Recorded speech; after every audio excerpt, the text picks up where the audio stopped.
My name is Don Weisbrod, President and co-founder of Icthus International. We help churches in Latin America and Hispanic churches in the U.S. to start character-building clubs for young people ages 4 to 18. One of those countries is Colombia, and they have quite a few groups. So when they invited me to go there to help in a leadership conference in October, I agreed.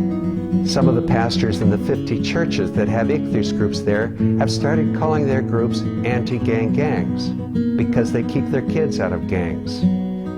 And so it was that in October, I traveled from Los Angeles to Cartagena, Colombia, to see the Lord's anti-gang gangs of Colombia. Arriving in Cartagena, I met up with Icthus leaders to travel to Curaçao for the National Icthus Conference, a 3-hour trip in a small public bus. Colombia is a vibrant and colorful part of the world. However, with the frequent news of violence, cartels, drugs, and gangs, many people have a negative impression. But Colombians are very concerned about the future of their children and are hampered by poverty and many other obstacles. Icthus provides a tool they can use. We arrived in Curaçao, a town of 50,000 people. The conference opened with a special presentation by the local Icthus group, the first anti-gang I was to meet on this trip. The next day, I began a 2-day workshop on leadership lessons learned from Jesus. The participants were both pastors and the guides who lead the Icthus groups. They came from many parts of Colombia.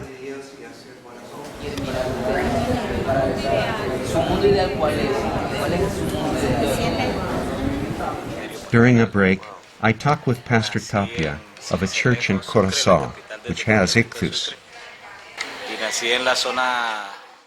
I was born in the north of the city, where there was a large concentration of gangs. In fact, this morning, during devotions, I shared that without realizing it, when I was about 12 years old, I was involved in a gang and didn't even know I was a gang member. Gangs are very common in these areas. They injure each other, there are killings and difficulties for public order.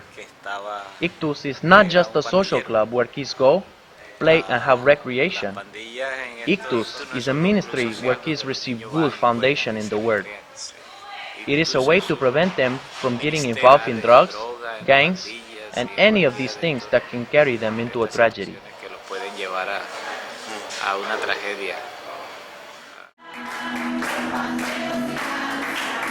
At the end of the conference, we had a celebration of singing and presentations.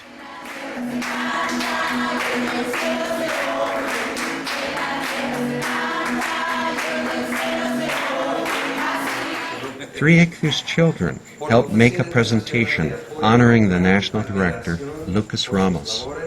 Because of Lucas's commitment of 27 years, thousands of children have been helped. The next morning, I had breakfast with Jose Antonio and Beatriz Salazar, who are active in the Icthus program. Beatriz told me about several of the children Icthus is helping. The name of the other one is Yarlinis. Yarlinis' dad abandoned the family and Yarlinis' mom works. She makes blocks to build houses. That woman collects sand, fills up the buckets, organizes the sand and the cement, makes blocks and sells them. She's had to work hard to support Yarlinis, Angie, Oscar, her kids. She's had to support her kids because their father left. He abandoned them. And these kids belong to Icthus, and they are a testimony also in their home in spite of all the difficulties. These kids have kept on going on. My guides, Juliet Dickinson, the new director, and Justo Arinal, who is the board president, took me to El Carmen de Bolivar, an hour away. There, on a muddy road at the edge of town, is the Faith and Power Church. They had prepared an Icthus celebration for us. As humble as this church is, it is a beacon of light in the community. Icthus, Icthus, Icthus. Muy bien. Bueno, también. Pastor Jose Montes, the head of the small denomination, spoke to us. I have founded 14 churches, and in those 14 churches, one of the most important priorities are the children. In one church, I started with a small group of kids, and it grew to 270 kids. We have had the privilege of having international preachers come from that group who went to other countries. But the seed that germinated, grew, and blossomed in them was the Icthus seed. All the efforts you have made are not in vain. There is a land here where you are received with love and care, and more than anything, because we need you. May God bless you. I have you in my heart, and I will be praying for this ministry. There were activities for the children and a rhythm game called The Train. Icthus provides 5 programs to churches: Little Fish for ages 4 to 6, Heroes 7 to 9, Legionnaires 10 to 13, Icthus Youth for teenagers, and a parents program. Afterwards, we walked to the home of 2 Icthus girls, Paula and Maria. Their family was displaced from their village several years ago because of the conflict. They are an example of some 3 million internally displaced refugees. I asked the grandmother about their village and if they would ever return. Violence has been decreasing there, but we haven't gone back at all. We were displaced here. We will not go back there for anything. We are here now. Did you leave the house and everything there? Yes, because they killed my oldest son. They threatened my husband, and they killed another one after that. Then, 2 years later, they killed my husband's brother. There was a lot of conflict there. Before we left, Justo led in prayer for this family. Then we traveled an hour to Arjona, where Justo lives. Getting there was a multi-transport experience, as was my whole trip. We arrived at Justo's church and home, the Love, Light, and Life Church.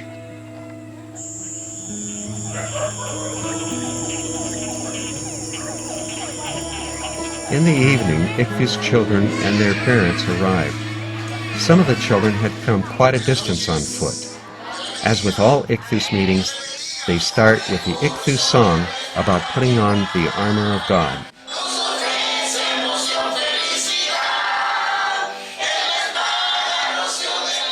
After a special program put on by the guides and the children, several of the parents shared how Icthus had made a difference for their children. Later, I met with the Icthus guides Justo had trained. I was very impressed with their testimonies and their commitment. He has started Icthus in 10 churches. The following morning, Justo shared about the terrible difficulties he had as a child, which motivates him to be an Icthus today. From a very young age, I had to go out and work in the streets, selling fish, selling fried plantains, selling yuca, avocado, and many things to be able to help support my own family. Then, some people came who led me into the wrong things. They showed me the benefits I could get from drugs, the benefits I could get from selling and using. As time went on, Justo became a leader of a gang and was in all kinds of trouble. Then a Christian couple told him that God loves him. Eventually, he came to believe this too, and as a result, he finished school and seminary and became a pastor. We visited groups and homes during the day, but what impacted me most was the barrio called Limonal.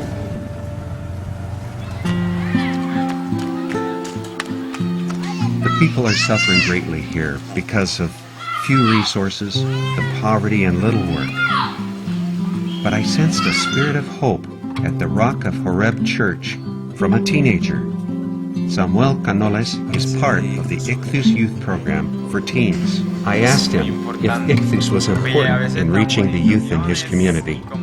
Icthus is very important. Sometimes when we are meeting as a group of friends, the ones in the street see us and want to join us. So we almost always have new people come to Icthus because they like the activities we do. They come for fun, but leave with God in their hearts.